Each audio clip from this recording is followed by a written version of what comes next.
Orukiiko oruwo rwa baraza rwashembere kubayo muri Masindi rukabayo mwaka gw'2023 kandi rukebemberwa ayabeire alikarishorisho wa Government Inspector General of Government Betty Kamya. Konka Abatuura nibagira ngu tibakatunga gabigarukwamo ebyarugire omu bibuuzo ebibaburize omu rukiiko orwo. Wahidi Babyesiza Juma al District Councillor arikujwekere gombora eya Labongo nagira ngu abebembezi no bateireho za baraza nyamwingi omu Masindi okumara emyaka nyingi ebizibu byingi ebirikuteganisa Abatuura bisigaire bitakakozirweho. Okurugerera ahari Babyesiza nagira ngu abarikucondoza aba nibagumizamu okugambaho n'Abatuura birukubanyangaraza konka baremwa kubikoraho ebirukuba bibaheirwe. We are so disgruntled and very unhappy with IGG team. They have always come here, collect issues from us, but they don't conclude with them and they don't follow them. A point in the case, I reported a case to them about corruption in Labongo of over 23 million that had been mismanaged. Instead, the office of the IGG they registered the case. Even the case was allocated for investigation. But later, I was told they will be coming any time for investigation. But what surprises me, the team comes only to meet the people I reported. They have never met me personally. Lawrence Ziwa Omutura wa Kijura Central Cell nagira ngu aina amasiko omu barikucondoza aba okugamba n'okugarukamu ebyo bibuuzo ebyabuzibwe Abatuura aha nshonga ezirikubanyigiriza ebyabuzibwe omu baraza y'omwaka gw'2023 nagira ngu okusigara batagarukirwemu nekireka Abatuura basigara bataine bwesige omu kitongore eki. Within 2 weeks we'll see the actions, but up to now bagarukire so kintu kyona kiro so kusaba kwange kuli abantu abo bekirize batandike kuhereza Bannayuganda abakwatibwa abali okusasi okwabantu ba Masindi, abantu babunyira, abantu ba Uganda balongosasi abo enguzi, and it is indeed enguzi eroho kandi eri nyingi muno.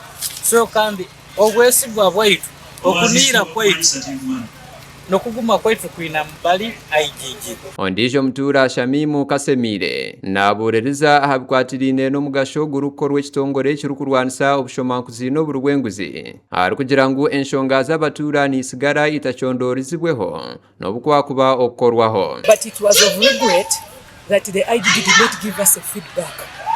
Secondly, yes, this time they have come again. We have registered our concern. But I'm greatly disappointed when I tried to intervene and ask the IGG if he can help us in terms of meeting the concerned people so that we get a shortcut of our cases. He's saying he cannot handle things in the court. Then I'm asking myself, why are they here? Are they just here for balancing up accountability, or they're always here to make money from us as we come here to register our concerns?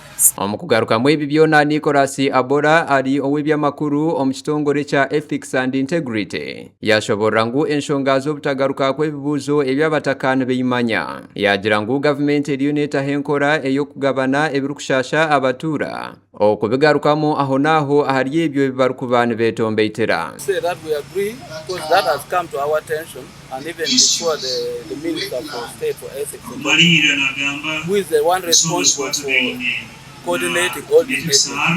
The issue of feedback to the community is one of the key issues that has been dogging us. We want to accept, but we have not said that we have been defeated.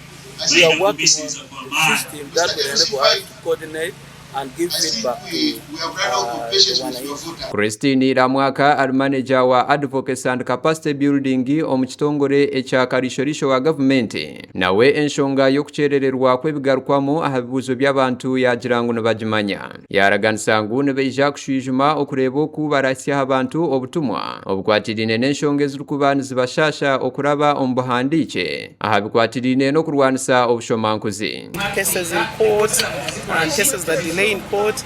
Some issues have also been raised against about the services of the IG.